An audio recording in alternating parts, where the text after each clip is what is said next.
동아시아 플러스 포럼 균형발전 국제 컨퍼런스 이제 메인 토론회 시간이 되었는데요. 전문가들 모시고 함께 이야기를 나눠보는 시간입니다. 지역 내 평화와 균형 발전을 위한 인재 양성 분야 우수 사례와 중장기적 지원 방향에 대해서 이야기를 나눠보도록 하겠습니다. 먼저 이 균형 발전을 위한 교육의 역할부터 이야기를 나눠보도록 하겠습니다.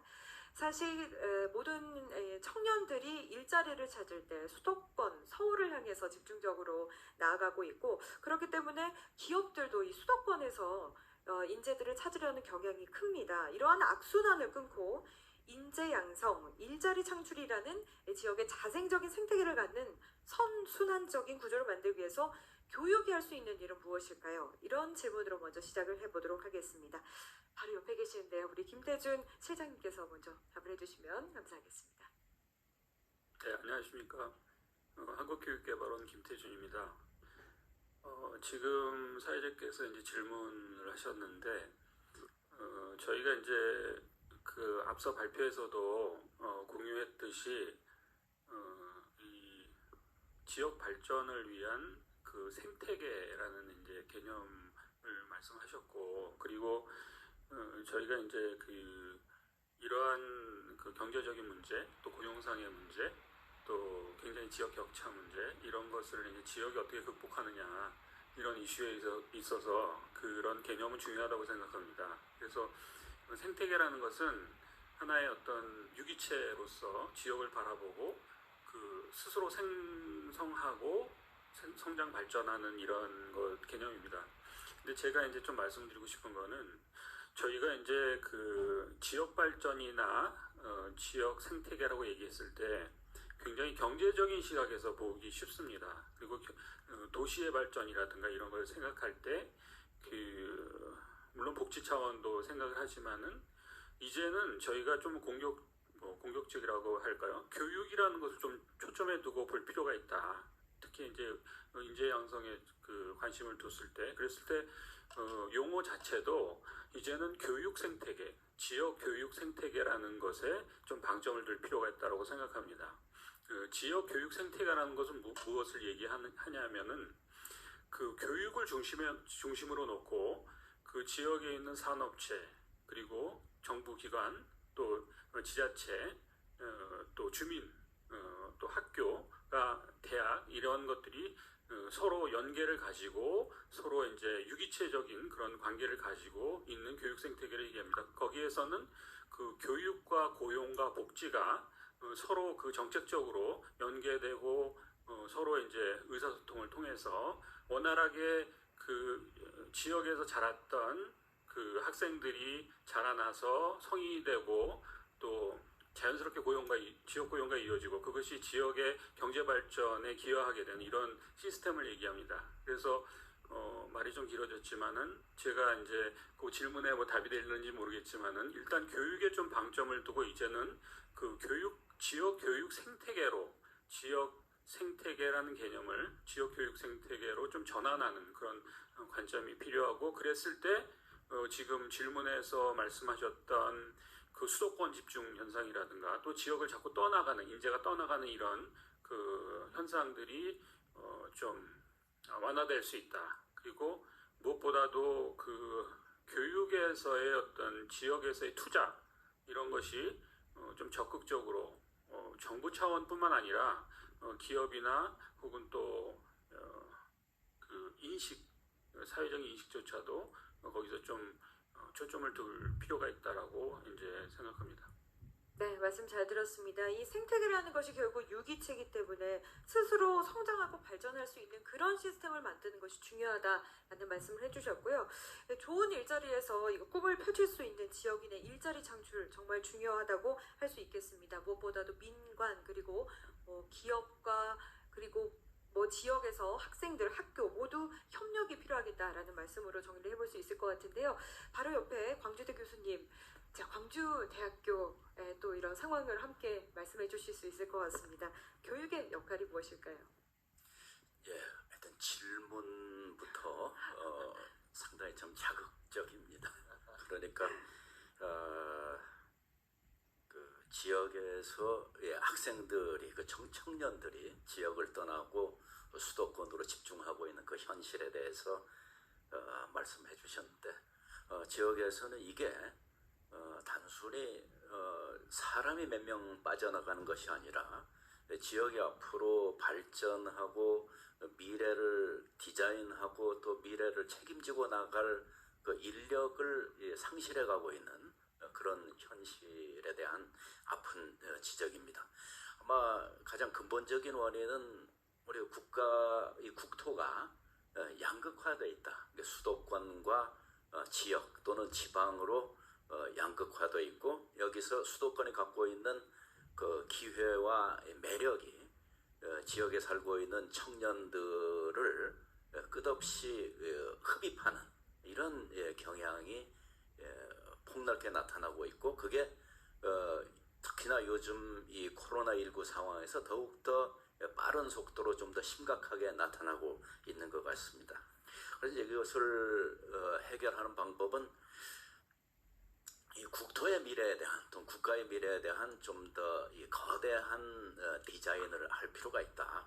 그리고 그것은 이 국가 균형 발전이라고 하는 가치를 기반으로 하는 이제 새로운 나라, 뭔가 나라의 기본이 바뀐 그런 나라로 우리가 나가지 않으면은 지역이 소멸하고 나중에 나가서는 이 국가 소멸, 민족 소멸까지도 지금 얘기되고 있는 그런 상황입니다. 아마 그것을 피하기 위해서는 극단적이라 할 정도의 처방이 필요하겠다 싶은 생각이 듭니다. 이제 그걸 위해서는 서울과 수도권은 그 양극화 해소를 위해서 다이어트를 좀 많이 해야만 되고 그리고 지역에는 영양이 좀 더 충분하게 공급되는 것이 바람직하다고 봅니다. 그리고 여기에서 이제 대학이 매우 중요한데 이 대학에서도 일부에서는 그런 얘기도 합니다. 그러나 서울 수도권에 있는 대학들을 지역으로 이전하자 이런 얘기들도 하는데 아마 그 얘기는 실현 가능성이 아마 거의 없는 그러면서 상당히 효과는 있을 걸로 봅니다만은 실현 가능성이 거의 없는 것으로 보이고요. 그러면 현실적인 대안은 지역 대학의 역량을 강화해서 이 대학들에서 청년들이 역량 있는 인물로 성장하고 그 사람들이 지역에서 지역의 미래를 위해서 봉사하고 기여할 수 있도록 하는 이런 방식으로 접근하는 것이 바람직하다고 보고요.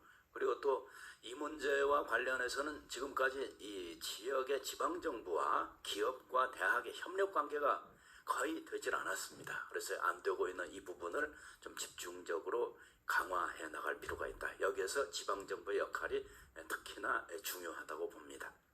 네, 좋은 말씀을 해주셨습니다. 청년들이 일자리를 찾아서 수도권이나 서울로 가는 것이 단지 일자리로 이동하는 것이 아니라 지역의 미래가 이동하는 것이다. 이런 말이 굉장히 마음에 와닿는데요.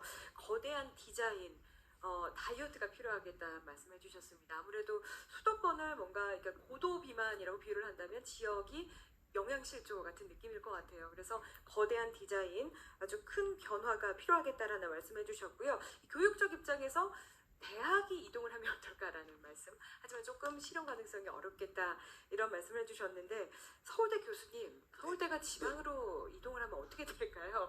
균형이 좀 될까요? 저는 가고 싶습니다만 나머지 다른 분들 따라올지 모르겠습니다. 말씀을 좀 부탁드립니다. 네. 균형 발전을 위한 교육의 역할 문제입니다만은 간단한 문제는 아니고요.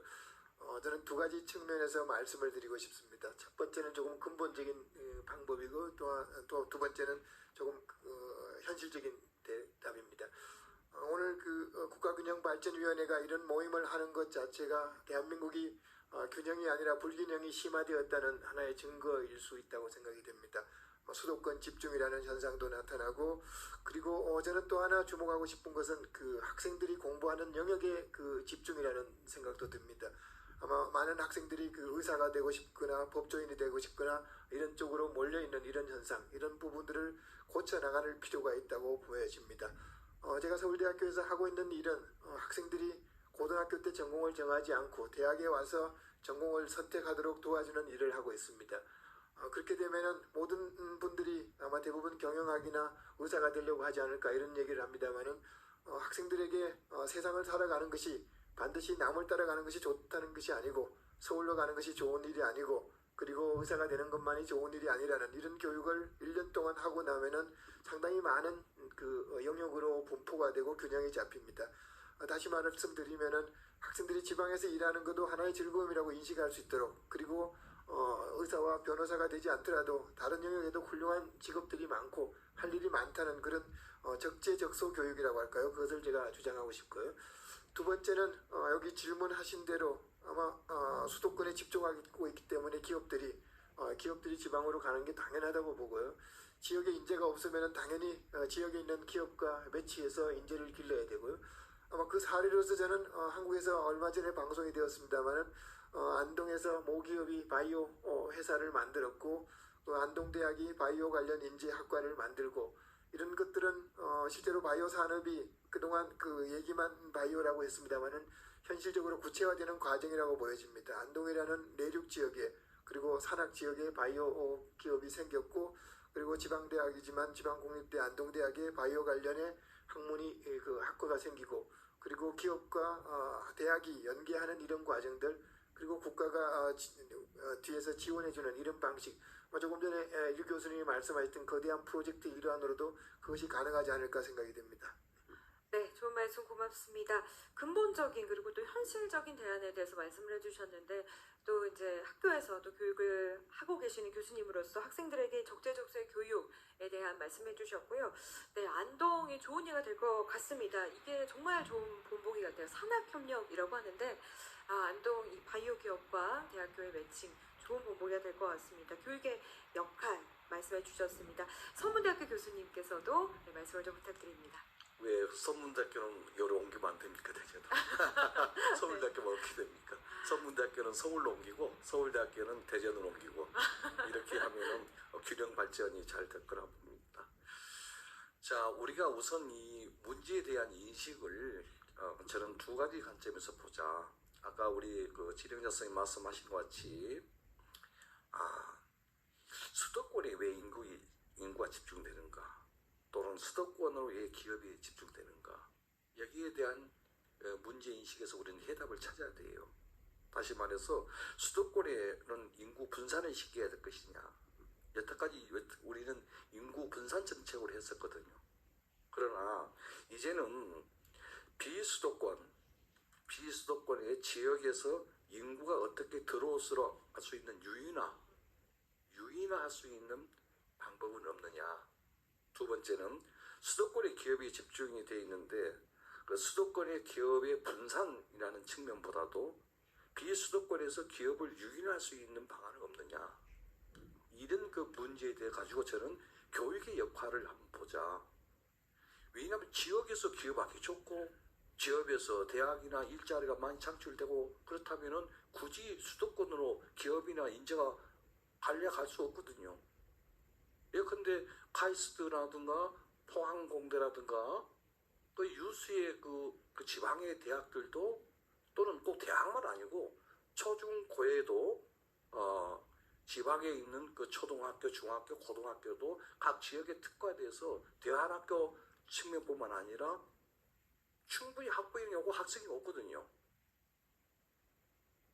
그래서 기업은 이해 안 오느냐? 이런 측면에서 놓고 봤을 때 저는 인재 양성 일자리 창출이라는 아까 지역 생태계 차원에서 놓고 봤을 때 이걸 어떻게 선순환 구조 차원에서 교육의 역할을 가지고 기업도 오고 또는 인재도 몰려오고 인재를 같이 기업이나 찾을 수 있을 것인가 했을 때 일단은 지역의 인재 양성하고 채용 문제와 관련해서는 저는 지역 대학의 기업 맞춤형 교육이 필요하다. 이게 무슨 말이냐? 각 그 지역에는 많은 기업들이 있어요. 중소기업도 있고 대기업의 그 지사들이나 공장들이 와 있거든요. 그럼에도 불구하고 수도권에 있는 대학 출신들이 나중에 지역의 그 기업으로 취업을 해서 온다고요.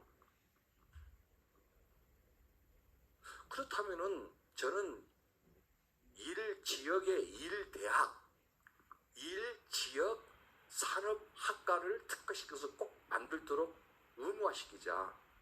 그래서 그 지역 안에 있는 그 기업들을 그 대학에서 그 학과를 만들어서 거기서 인재 양성을 해서 그 기업으로 배출시키자. 그 기업을 하자. 그런데 전부 다 지역에 있는 대학들, 우리 대학도 마찬가지입니다. 청년 대학들이 전부 다 공무원, 상관, 대기업, 공기업 이렇게 하면서 중앙에 있는 쪽으로 포커스를 맞춰서 학과를 운영한단 말이에요. 그래서 거기서 탈락하고 저 밑에 있는 이 클래스들만 그 산학협력이나 또 저 취업을 통해서 연결시켜주려니까 안 가는 거예요. 또 기업에서 안 받을 거예요. 그래서 이 자리를 통해서 제가 강력하게 선순환 구조에서 교육의 역할은 뭐냐? 일단 대학의 차원에서 그 지역에 있는 대학들은 그 지역에 있는 산업, 인재 배출 한 과를 의무적으로 만들어라. 인원수가 20명이든 30명이든 그 산업에 그 지역에 있는 기업에서 요구하고 있는 수요될 수 있는 인원을 대충 1년에 얼마 정도라는 건 나오잖아요, 통계가. 20명이면 20명, 10명, 10명, 30명, 30명, 50명, 50명. 그래서 맞춤형으로 시켜서 그 기업의 대기업이든 중소기업이든 자기 지역에 있는 그를 바로 그 4년을 교육시켜서 내보내줄 때 서울에 있는 수도권에 있는 데서 온다라도 경쟁이 충분히 있는 거 아니겠습니까? 그 기업이 또 그걸 요구를 하는 거고요.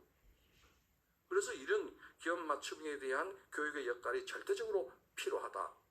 특히 지역 기업에서 중소기업, 창업기업 등을 해서 이게 이제 대학만 그러는데 맞춤형 교육 프로그램 저거 실시하고 있다고 그러는데 이 맞춤형 교육 프로그램이 전국에 있는 타켓이 있잖아요. 명확하지 않아요. 그렇기 때문에 각 지역에 있는 그 학과, 지역산업학과, 인재유치학과 거기에를 맞춤형 교육 프로그램을 완전히 만들어서 그 기업하고 있잖아요.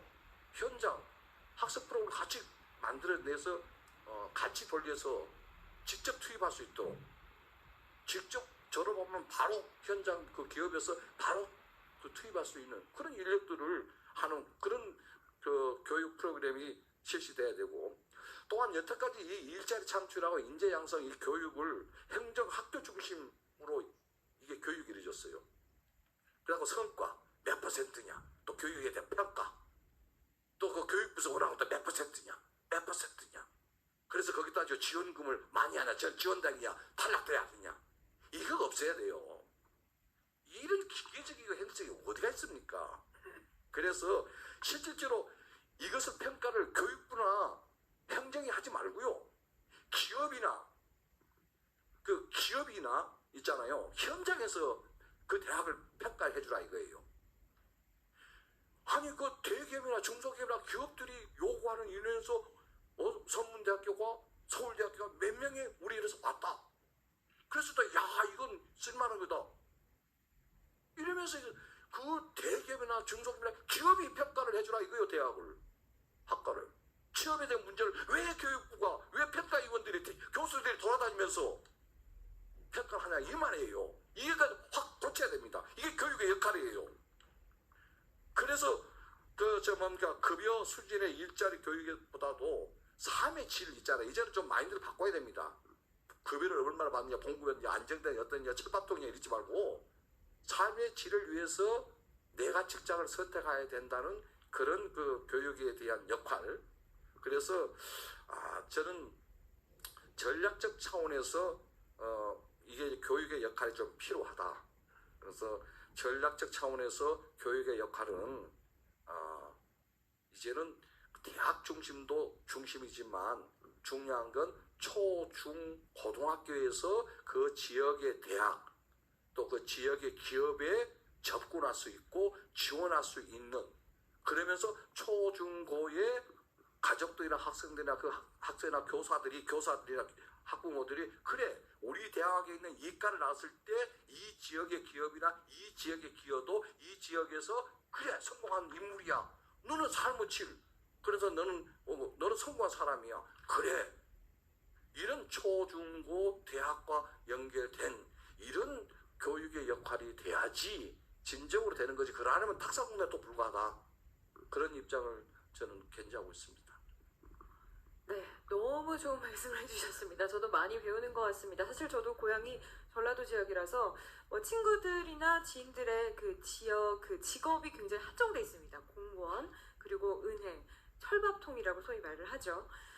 어디서부터 시작을 해야 될까? 우리가 뭐 혁신을 해야 된다, 바꿔야 된다라는 말은 굉장히 많이 하지만 분명히 각 지역의 기반 중심, 기반 산업을 중심으로 그 매력적인 포인트를 다 갖고 있을 거거든요. 금방 교수님께서 말씀하신 것처럼 이제는 의무적으로 그 지역에 연계되는 그 학과를 만들어야 되겠다라는 생각을 저도 해봤습니다. 정책적으로 정말 많은 도움이 필요할 것 같은데요. 오늘 포럼을 통해서 많은 분들이 공감하고 이런 행동에 좀 동참을 해주셨으면 하는 바람입니다. 좋은 말씀 대단히 감사합니다. 자, 그리고 또 산학협력 쪽 일을 하셨으니까요. 우리 최종인 부회장님, 부총장님도 좋은 말씀 기대를 해보겠습니다. 네. 네. 짧게 두 가지만 말씀드리는데요. 첫 번째는 교육의 패러다임이 직업을 추구하는 잡시커에서 잡 크리에이터로 바뀌어야 되지 않느냐. 그러면 어떤 교육을 시키는 것이 가장 효율적인가?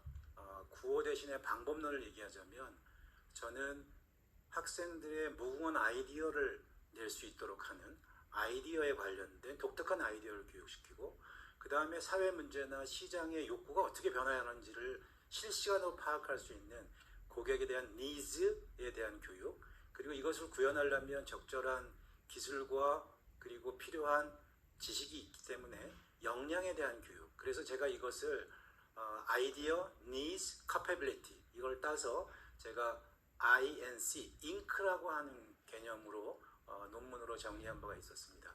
우리 학생들이 이제는 개별적인 기능별 교육만이 아니라 잉크라고 하는 제가 여기 펜을 하나 갖고 있는데 이 펜에는 다양한 색깔들이 있습니다. 공학, 인문학, 디자인 등 그래서 빨간색, 파란색, 검은색 등의 자기만의 독특한 잉크를 갖고 졸업한다면 사회에 나가서 정말 균형 발전 또 지역사회 이런 개발을 할 수 있지 않을까 생각이 됩니다. 아이디어, 니즈, 커패빌리티는 세 가지 원이 만나는 점에서 소위 말하는 밸류, 가치가 창출이 되고요. 이 가치는 철저하게 고객을 위한 가치가 만들어진 겁니다. 그렇게 된다면 지역으로 자연스럽게 갈 수 있을 거고요. 한 가지 더 말씀드린다면 우리 지역에는 좋은 기업들이 많습니다. 다시 말하면 미래가 보이는 기업들이 있어요. 하지만 학생들이 현재를 보다 보니까 미래를 보지 못합니다. 그런 기업들을 갈 수 있도록 또한 교육의 방향도 그런 방향으로 가면 어떨까 생각을 해봤습니다. 네, 고맙습니다. 네, 말씀 잘 들었습니다. 저희 첫 번째 이 질문이었는데요. 시간을 훌쩍 넘겼습니다. 근데 한마디, 한 말씀이 너무나 정말 귀감이 되는 말씀이었고 좋은 제언이셔서 제가 끊을 수가 없었습니다. 시간이 이제 한정되어 있기 때문에 사실 저희가 준비한 질문을 다 여쭤볼 수는 없을 것 같아서요. 저희가 두 개 정도의 질문을 제가 좀 혼합해서 말씀을 드리겠습니다. 좀 더 중점적으로 말씀하고 싶은 내용에 시간을 더 할애하셔도 좋을 것 같습니다. 요즘에 이 사회적 가치라는 말 많이 들어보셨을 겁니다. 굉장히 화두가 되고 있죠. 그리고 기업에서도 경영 가치를 ESG에 또 포커스를 둬서 중점적으로 시행을 하고 있습니다. 거의 사회, 경제, 환경, 문화 모든 영역에서 공공의 이익과 공동체 발전에 대한 내용들 집중하고 있는데요. 저희가 또 코로나19를 겪으면서 또 교육적으로 소외된 계층도 굉장히 많을 것이고요. 여기서 연결해서 좀 여쭤보고 싶습니다. 공공의 이익과 공동체 발전을 위한 교육적 접근 방법은 무엇이고요? 이 코로나19 시대에 조금 소외된 교육 계층을 위해서 어떤 노력을 할 수 있을지 여기에 대해서 좀 말씀을 여쭙고 싶은데요. 네, 먼저 부탁드리겠습니다. 저도 묶어서 답변을 해야 될 것 같은데요. 지금 뭐 연결해서 좀 말씀을 드리면 제가 아까 지역 교육 생태계라는 말씀을 했고 그리고 그 교수님들께서 이제 그 실제로 이제 그 필요성이나 그런 중요성에 대해서 공감하시는 것 같습니다. 근데 이제 그걸 어떻게 풀어나갈 것인가의 문제인데 저는 이제 첫 번째로 그 지자체의 역할이 굉장히 중요하다고 생각합니다. 지금 균형발전위원회 위시에서 이런 저희가 이제 지역혁신이라든가 이런 균형발전 논의가 저희 정부에서 이제 추진되고 있지만 사실은 그 현황을 보면 굉장히 아까 제가 경제적인 어프로치를 하고 있다고 얘기했는데 그 지역 교육에 대한 투자라든가 이런 데에 대해서는 필요성이나 중요성을 인식하고 있지만 실질적으로 그 투자가 이루어지느냐는 굉장히 미비합니다. 아까 이제 대학 평가 말씀도 하셨지만 그게 다 이제 재정과 관련된 문제하지 않습니까? 근데 지금 지자체에서 얼마나 그런 노력을 하는가에 대해서 단적인 예를 들면 제가 하나 좀 안으로 말씀드리는 거는 여기 지자체 관련 분들도 계실 테니까 어떤 지역에 지역 혁신을 하는 어떤 혁신 도시다 이런 저희도 혁신 도시 안에 있지만 많은 기업들이 유치돼 들어오는데 들어오는 기업들이 얼마나 그 지역에 교육 투자를 할 것인가에 대한 명확한 플랜이 없습니다. 제가 하나 제안드리는 거는 그 기업을 유치할 때 그 기업이 그 지역에 얼마나 교육 투자를 할 것인가를 계약서에 명시해야 된다고 저는 생각합니다. 그래서 예컨대 대학이나 고등학교의 경우에는 계약학과라든가 이런 걸 통해서 충분히 이제 그 기업으로 다시 인재들이 환원돼서 고용과 연결시킬 수 있는 것이거든요. 그래서 우리가 이제 교육 투자라는 게 학교를 짓고 선생님 있고 교재 있고 이러면 교육이 이루어지는 시대는 이미 지났습니다. 아까 격차 문제와 또 새로운 교육 기술의 발달의 문제, 또 포스트 코로나 시대에 저희가 교육적으로 대응해야 되는 문제는 앞으로 굉장한 에듀테크라 그래가지고 교육 기술이 신기술이 엄청나게 지금 거기에 인공지능이라든가 빅데이터라든가 블록체인 기술이라든가 이런 것이 들어가고 있습니다. 그래서 선진국에서도 저희 나라에서도 그런 데 굉장히 지금 초점을 두어서 교육 혁명을 시도하고 있는데 그것이 다 한마디로 돈입니다. 엄청난 재원이 투자돼야 되고 교육적인 투자가 이루어져야 되는데 이거는 정부 투자라든가 지자체 투자로는 어림도 없습니다. 그리고 수익자 부담으로는 절대 안 됩니다. 그래서 저희가 그것을 타파해 나가기 위해서는 기업 투자가 절대적이고요. 아까 기업윤리라든가 이런 측면에서 그것을 선언적이고 어떤 프로파간다 차원이 아니고 실질적인 투자가 될 수 있도록 해야 되고요.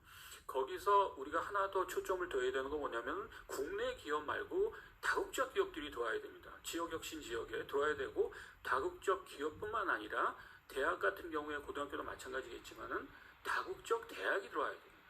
그래서 그 대학의 개방에 대한 문제에 대해서 저희가 심각하게 논의해야 되고 또 적극적으로 공격적으로 저희가 시장 개척을 해야 됩니다. 그래서 그 경쟁력을 가져야지만 저희가 국제적인 인재 경쟁력을 가질 수 있다고 생각합니다. 그래서 그 부분에 대해서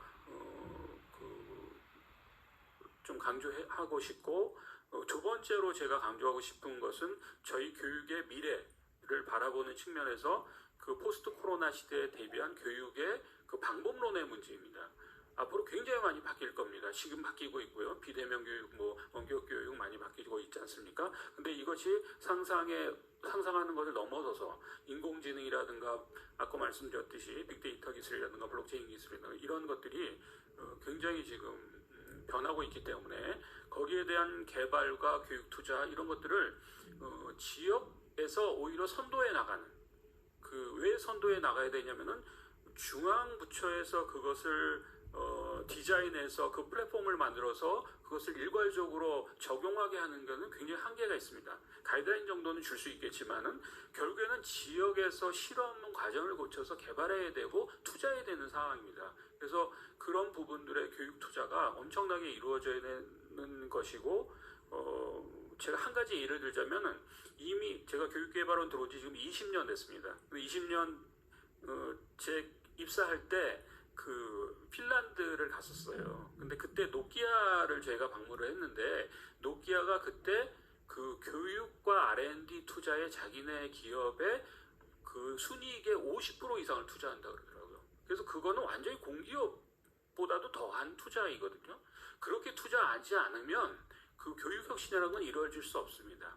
그래서 저희 기업을 하나 예를 들자면은 그렇게 투자가 이루어지는 걸 한번 반문해 볼 필요가 있습니다. 그래서 그런 부분을 국가정책적으로 적극적으로 국가 전략적인 차원에서 설계하고 지자체 차원에서도 연계해서 중앙과 지방정부와 연계해서 호흡을 같이 하는 이런 노력이 굉장히 필요하다고 생각합니다.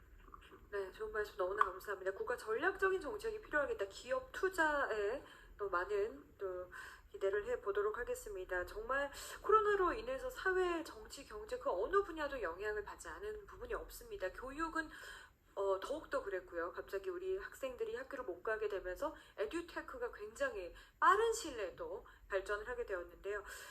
너무나 좋은 말씀 감사합니다. 계속해서 다음 발표, 다음 말씀 듣겠습니다. 류한호 광주대 교수님.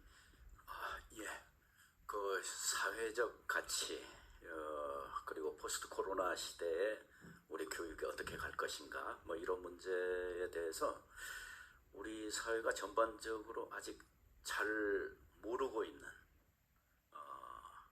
그리고 잘 모르고 있고 그리고 갈 방향에 대해서는 그래도 좀 알고 있지만 어떻게 갈 것인가 그 방법론에 대해서 좀 잘 알지 못하는 이런 측면이 좀 많이 있는 것 같습니다.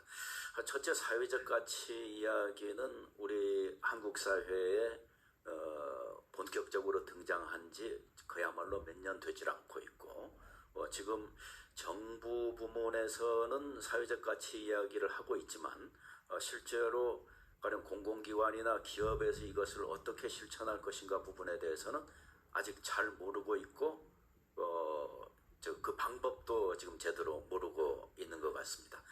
그러니까 지금까지 이제 보통 기업들 수준에서는 사적인 그 이윤 추구 여기다 목표를 뒀는데 이제 기업이 좀 더 적극적으로 공적인 목적, 공적인 이익을 위해서 기업이 갖고 있는 역량을 가지고 봉사 내지는 기여해야 한다고 하는 이 가치에 대해서 사실 기업들도 잘 모르고 있는 것이 우리 현실인 것 같습니다.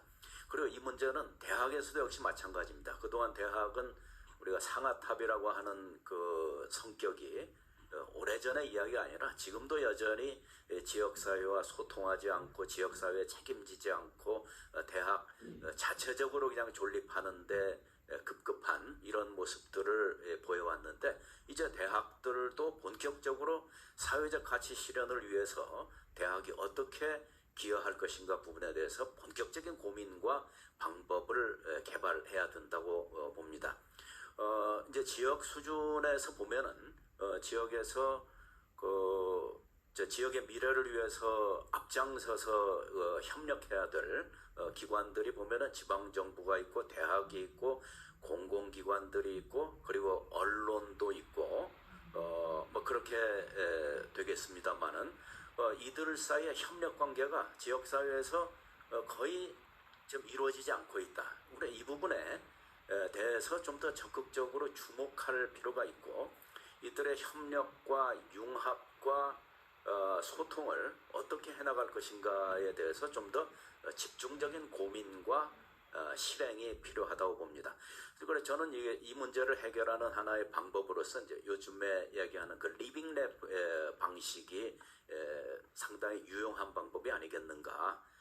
그것은 기업과 공공기관과 지방정부와 대학이 서로 힘을 합쳐서 자기들이 갖고 있는 역량들을 하나의 어찌보면 이게 플랫폼적인 성격을 상당히 많이 갖는데 그 시민사회까지 같이 이것을 올려놓고 거기에서 좀 더 생산적인 미래를 위해서 구체적인 방법을 모색하고 실행해 나가는 겁니다. 이게 특히나 대학의 젊은 인재들이 지역의 문제에 대해서 또는 사회 문제에 대해서 실천적으로 고민하고 실습하고 실행해 볼 수 있는 해결 방법 실행해 볼 수 있는 유용한 방법이라고 생각되고 여기에다가 관련 기관들이 좀 집중적인 노력을 할 필요가 있고 여기에 지방정부가 특히나 그 대학생들 청년들의 미래를 위해서 적극적으로 기여해야 한다고 봅니다. 그리고 대학에서는 이와 관련해서 인간과 사회와 역사 이런 것들에 대해서 기술 교육에만 치우치지 말고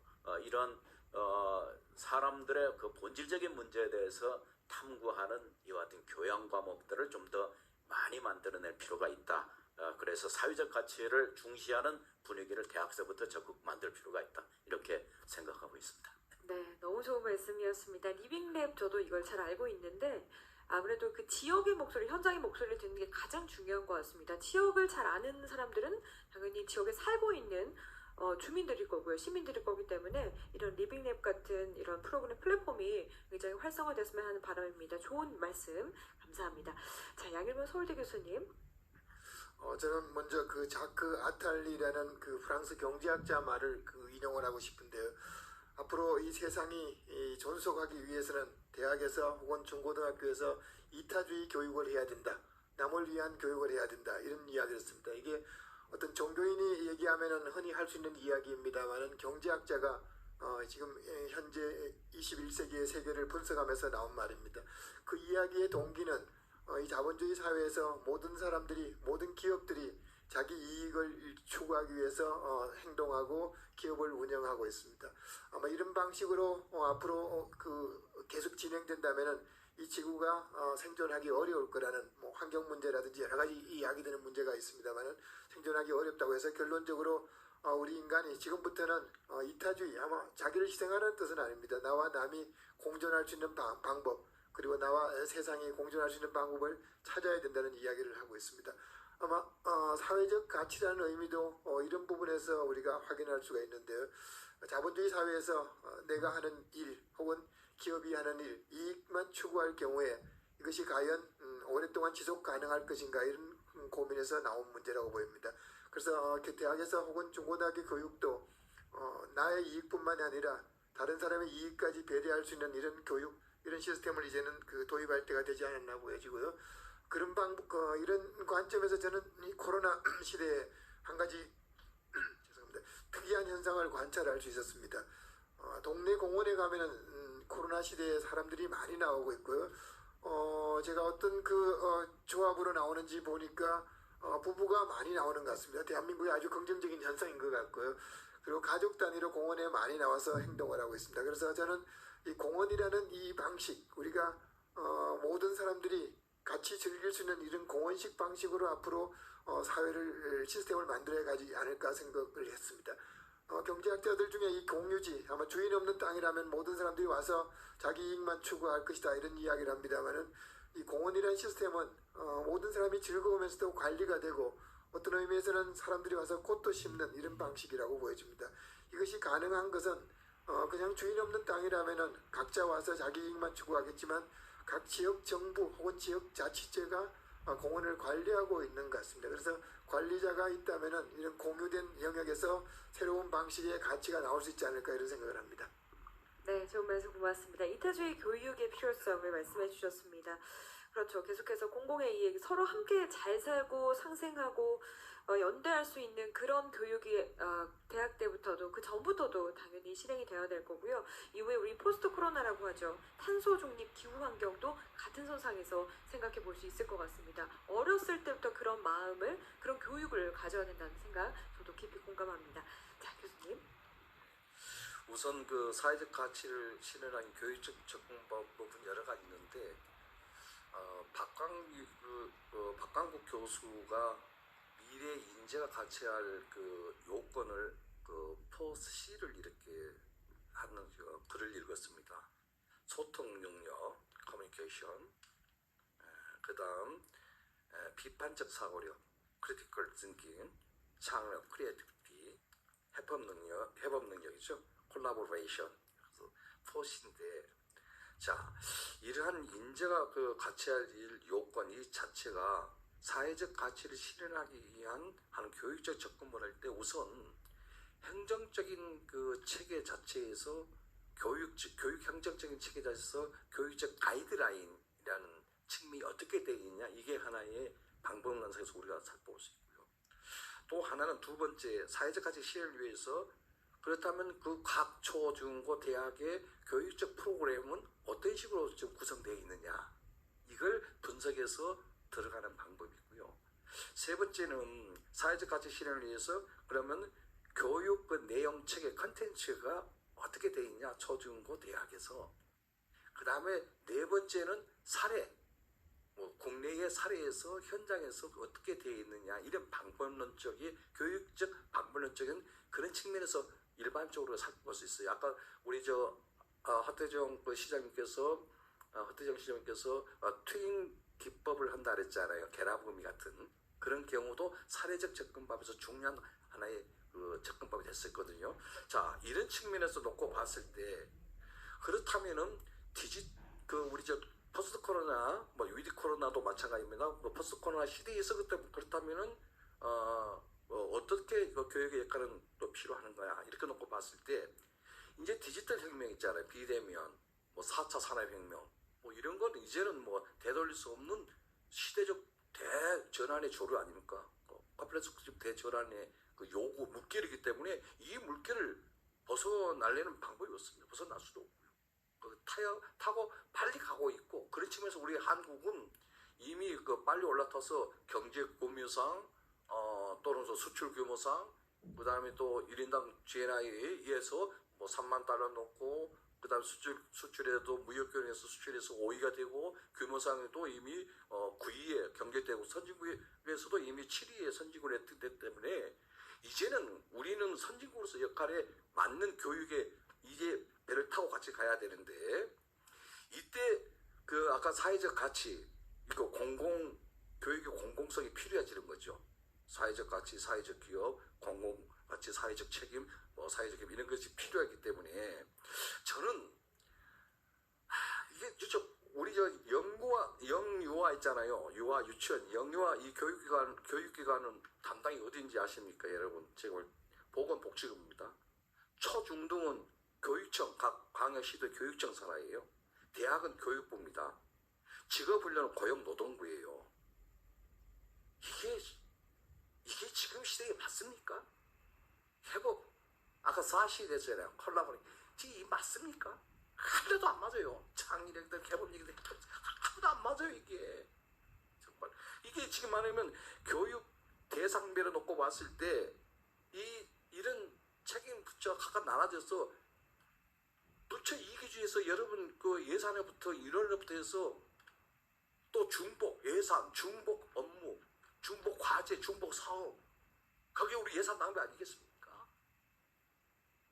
아까 그게 우리 교육적 방법에서 패러다임 있지 않습니까? 여기에 대한 전환에 대한 문제 아까도 교수님 다 했던 이야기 그랬잖아요.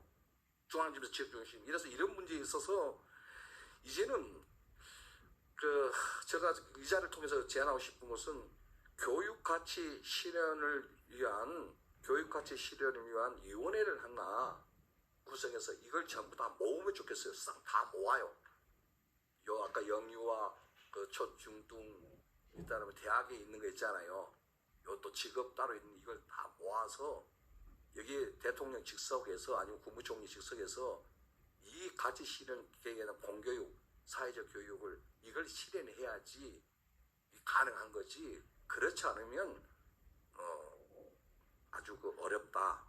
그래서 사실상 어떤 사회적 기업 교육 핵심 이런 기반과 마련돼서 함께 같이 이루어져 갈 때 진짜 우리가 말하는 지방자치교육하고 균형 발전이 이루어지는 거지. 그러려면 계속 우리 소외됩니다, 지역은. 중앙에 있는 그 구조부터 깨서 빨리 하나가 통합해서 같이 가는 그 길을 좀 제안하고 싶습니다. 네, 울림 있는 제안이었습니다. 교육가치 실현을 위한 위원회를 결성해야 된다. 이렇게 뿔뿔이 흩어져 있는 이런 제도적인 것들을 하나로 좀 모아서 시너지 효과를 낼 수 있게 좀 만들어야 된다라는 말씀이었습니다. 사실 제가 마지막으로 중장기적 지원 방향, 제도와 방향에 대해서 여쭈려고 했는데 거기까지 잘 마무리를 해주신 것 같습니다. 그래서 최종인 우리 부총장님께서 질문에 대해 답해 주시고 마지막 또 제언까지 해주시면 좋을 것 같습니다. 네, 정말 이 키워드 변화가 숨가쁘게 빨리 변하는 것 같습니다. 저희 학회에서 2년 전에 사회가치 경영이라는 책을 썼거든요. 그런데 이제는 사회가치 경영을 넘어서 이제 ESG 경영이라고 하는 또 다른 화두가 나오고 있습니다. ESG 경영 중에 가장 핵심 중에 핵심은 사실은 탄소 중립이고요. 이 탄소 중립 문제를 기업들이 어떻게 해결할 것인가와 함께 소비자 또한 사실은 어떻게 환경 지출을 할 것이냐도 중요한 이슈가 아닌가 싶습니다. 기업인들 만나보면 특히 중소벤처기업을 만나보면 굉장히 불안해하세요. 왜냐하면 지금까지는 사업을 잘해왔는데 어느 순간 대기업이 ESG 특히 산소 중립을 충족시키지 못했다고 해서 거래를 중지하는 것은 아닌가. 하는 그러한 걱정을 합니다. 다행스러운 것은 수출하는 기업들의 경우에는 이미 영국에서 예를 들면 자동차를 수입한다. 그러면 대기업뿐만 아니라 부품을 공급하는 중소기업들이 ESG에 관한 레포트를 쓰고 있느냐도 체크할 정도로 바뀌어 가고 있습니다. 따라서 대기업이 중소기업을 도와주지 않을 수밖에 없는 그런 상황이 된 거죠.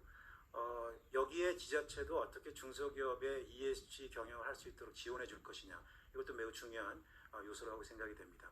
아까 소외계층 하나 말씀하셨는데요. 여러 소외계층이 많습니다. 그 중에 하나가 학교 밖 청소년이라고 하는 청년들이 있어요. 제도권 밖에 있는 청년들인데 이 숫자가 무려 35만 명이 넘습니다. 이 아이들이 사회의 문제의 씨앗으로 남을 거냐 아니면 사회의 새로운 동력으로 갈 거냐라고 하는 것은 우리 기성사회 또 기성세대들의 큰 관심이 있어야 되지 않나 생각이 됩니다.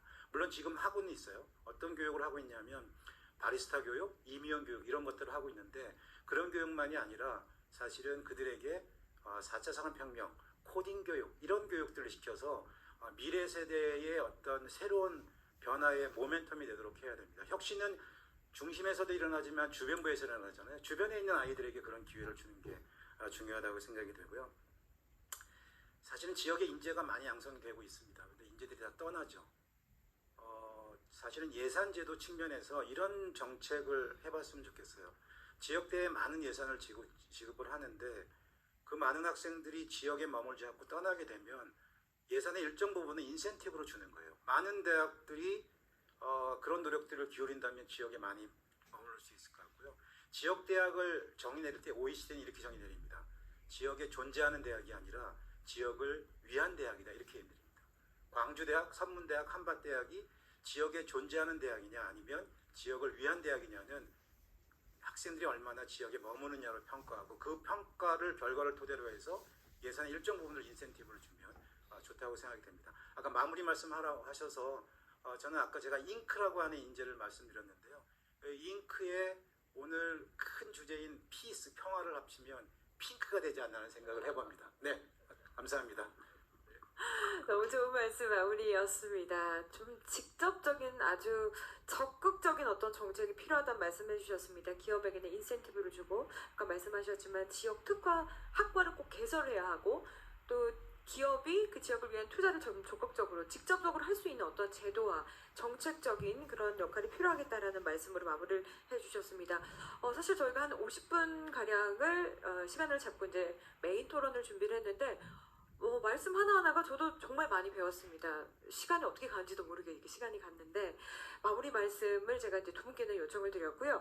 우리 김태준 실장님 그리고 류한우 교수님, 양일모 교수님께 마무리 말씀 마지막으로 좀 중점적으로 강조하고 싶은 내용 그리고 좀 본 포럼이 앞으로 어떻게 더 발전해 나갈 수 있는지 그 발전 방향까지 한번 짚어주시면서 마무리해 주시면 좋을 것 같습니다. 먼저 실장님. 좀 두 가지 정도 말씀드리면 계속 지금 얘기가 이제 정부의 역할, 지자체의 역할, 그리고 부처 간의 정책 중복의 문제, 그걸 어떻게 이제 해결할 거냐 이런 문제들이 중요한 것 같습니다. 국가교육위원회가 출범할 겁니다. 출범해서 그 중심적인 역할을 담당하게 될 텐데 사실은 제 생각에는 국가교육위원회뿐만 아니라 여기 국가균형발전위원회도 있고 대통령 직속 8개 위원회가 있습니다. 그 8개 위원회 다 교육에 협력해야 된다고 봅니다. 부처 간의 협력도 마찬가지고요. 그래서 그거를 통해서 우리가 지금 그 인적자원부가 발족하면서 그 이후로 저희가 무엇을 했는지 한번 반성할 볼 필요가 있습니다.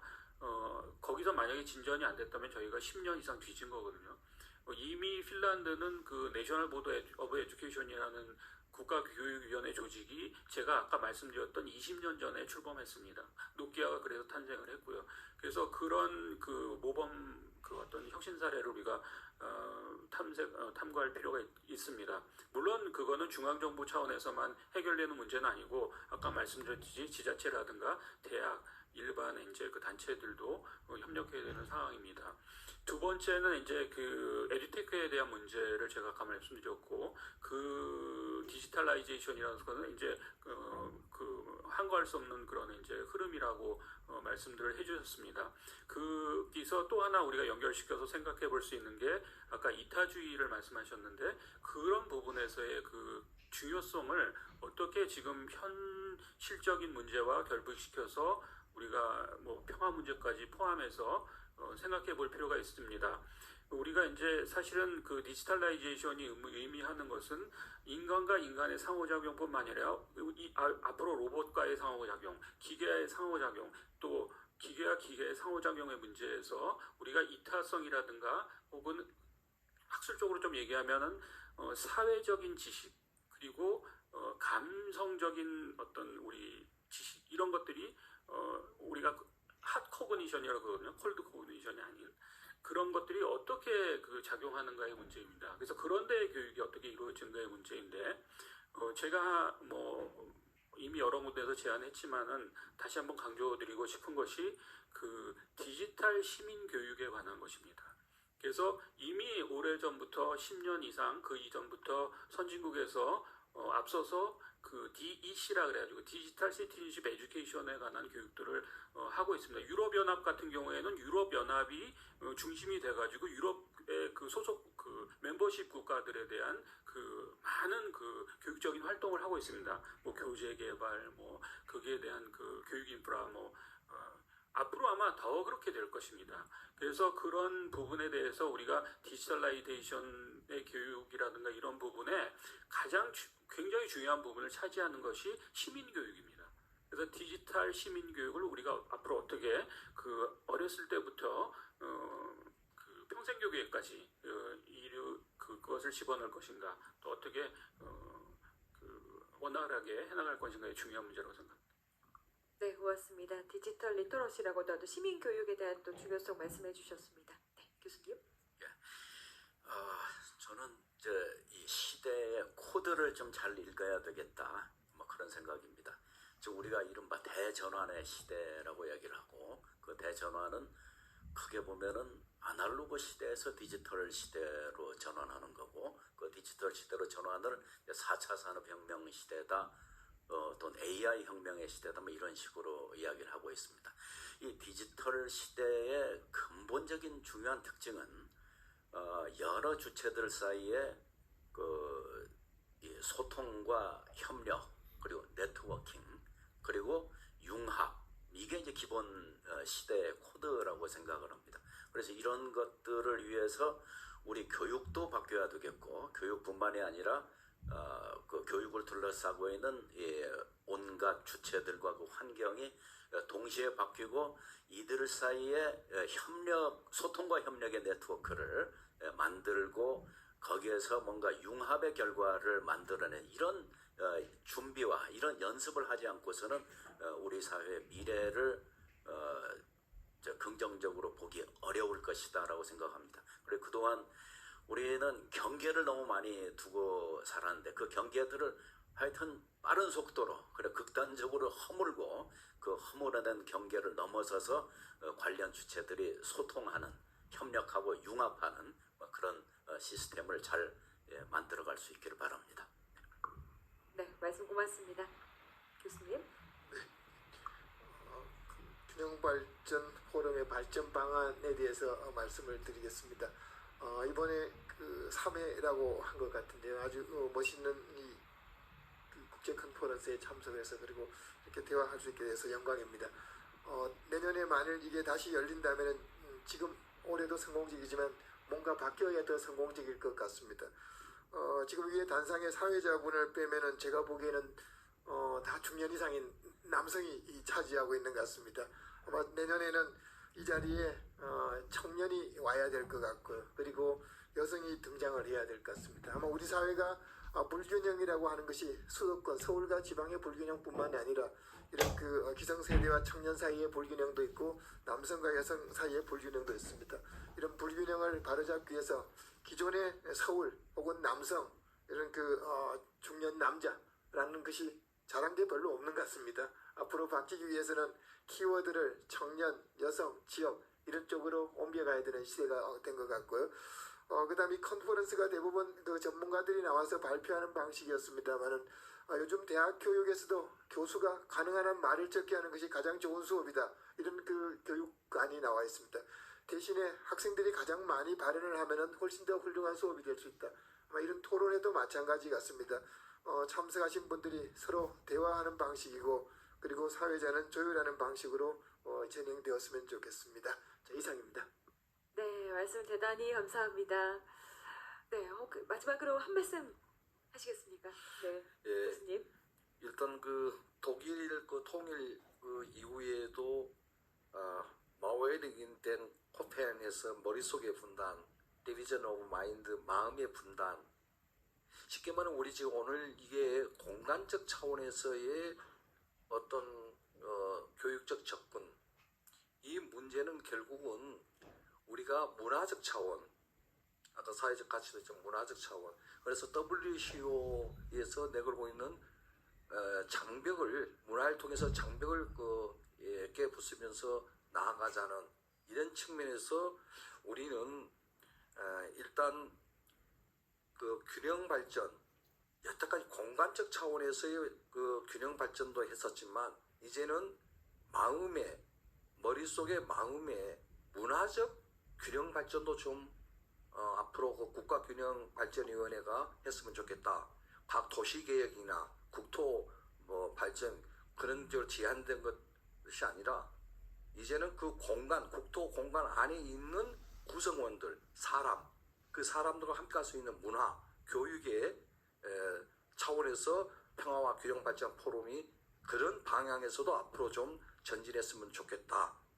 이런 관점에서 제안하고 싶은 게 현재 국가균형발전위원회가 남한 지역 내의 수도권과 비수도권과의 평화와 균형발전 단계를 일단은 1단계라고 한다면 이제는 2단계로 강원도, 인천, 경기도가 되어 있는 그 DMZ 군사분계선의 남북 접경 지역의 평화와 균형발전 단계, 이걸 좀 2단계로 가고 그 다음에 이제 그 군사분계선을 넘어서 3단계로 남북 한반도와 평화의 균형발전 단계, 이쪽으로 국가균형발전 단계에 가고 그 다음에 오늘같이 4단계에서 아시아와 또는 동아시아와 아세안 이쪽 지역으로 균형발전 평화를 단계로 가면 좋겠는데 2단계, 3단계를 배척해버리고 1단계에서 바로 4단계로 가버리다 보니까 우리 남북 경계선에 또 북한 지역, 이